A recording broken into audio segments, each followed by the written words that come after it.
Istusin kord Himaalaja mäestiku soja kaldal, võtsin veest ilusa ümmarguse kõva kivi ja lõin selle katki. See oli sees täiesti kuiv. Kivi oli olnud kaua vees, kuid vesi polnud suutnud tungida tema sisse.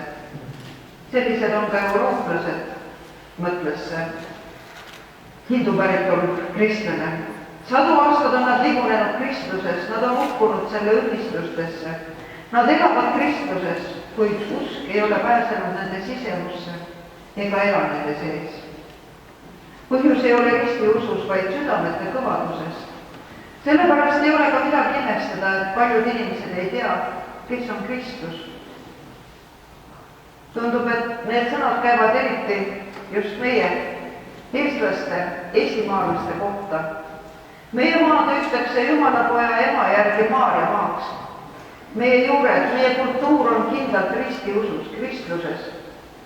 Ja ikkagi ei tea paljud eestlased, kes on Kristus, ega tamagi teada. Kas ei tulene sellest ka kõik need probleemid, millega me oma elus, oma riigis rahul ei ole? Kuid seda juttu ei peaks rääkima mitte teile. Teie olete teinud õige valiku. Te olete täna Eesti sünnipäeval tulnud siia Jumala kotta, et seda tähtpäeva vääriliselt tähistada. Tuua tänu ja kiitlust Jumalale selle õnnistuse ees, mida ta meie maale rahvale on lasknud osaks saada. Tuua tänu ja kiitlust selle eest, et ta on seda väikest maalapikest Eestimaad nii palju armastanud. On nii palju armastanud igaüht meist, sind ja mind. Nii palju, et ta oma elu sündinud pojal on lasknud meie eest elu anda.